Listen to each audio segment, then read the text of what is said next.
अस्सलाम वालेकुम नाज़रीन। एक बहुत अहम मौजू पर वीडियो लेकर मैं आपके पास आई हूँ और वो है मरकज़ी ख़्याल।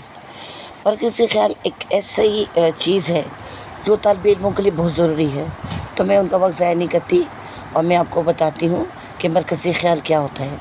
मरकज़ी ख़्याल, जिसको इंग्लिश में सेंट्रल आइडिया कहा जाता है, ये वो ख़्याल होता है जिसके गिर्द कहानी घूमती है। मरकज़ी ख़्याल, जैसे कि आप स्क्रीन पर देख रहे हैं कि एक दायरा लगा है और वो बाकी दायरों को बड़ा कर रहा है, तो समझ लें कि मरकज़ी ख़्याल भी बिल्कुल इसी तरह होता है कि वो एक दायरा होता है और वो बहुत सारे दायरों को जन्म देता है। तो मरकज़ी ख़्याल के गिर्द कहानी घूमती है। तो मरकज़ी ख़्याल की तो जो तारीफ़ है वो मैं आपको बता भी रही हूँ और साथ साथ तस्वीर में मैं आपको दिखा भी रही हूँ। तो मरकज़ी ख़्याल किसी वाक़ये से मुतासिर होकर लिखा जाता है। मरकज़ी ख़्याल कभी भी 4-5 लाइनों से ज़्यादा नहीं होता। और एक और अहम बात, मरकज़ी ख़्याल कभी भी किसी भी अफ़साने, मज़मून या नावल में बयान नहीं होता, वो अक़ल से समझा जाता है। यानी जिस ख़्याल के तहत अफ़साना लिखा जा रहा है, मज़मून लिखा जा रहा है या नावल लिखा जा रहा है, तो वो आपने ख़्याल को समझना है।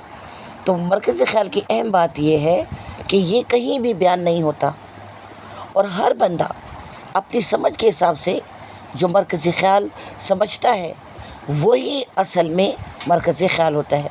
अब मैं एक अफ़साना पढ़ रही हूँ और एक अफ़साना पढ़ने के बाद मुझे महसूस होता है कि इसमें ये बताया जा रहा है कि ज़ालिम की रस्सी अल्लाह दराज़ करता है, तो ये उसका मरकज़ी ख़्याल है।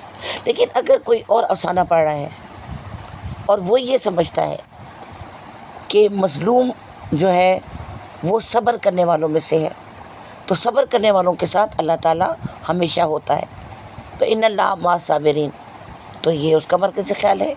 तो ना वो गलत है और ना मैं गलत हूँ, क्योंकि अफ़साना पढ़ के जो बात आपके दिमाग में आती है कि ये अफ़साना इस ख़्याल के तहत लिखा गया है, वही मरकज़ी ख़्याल होता है।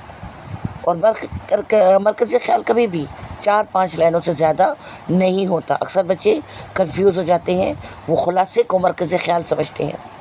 जो खुलासा है वो हाइलाइट्स है, ख़ास बातें हैं मज़मून की, लेकिन मरकज़ी ख़्याल जो है वो ख़्याल है जिसके तहत पूरा अफ़साना, मज़मून लिखा जाता है।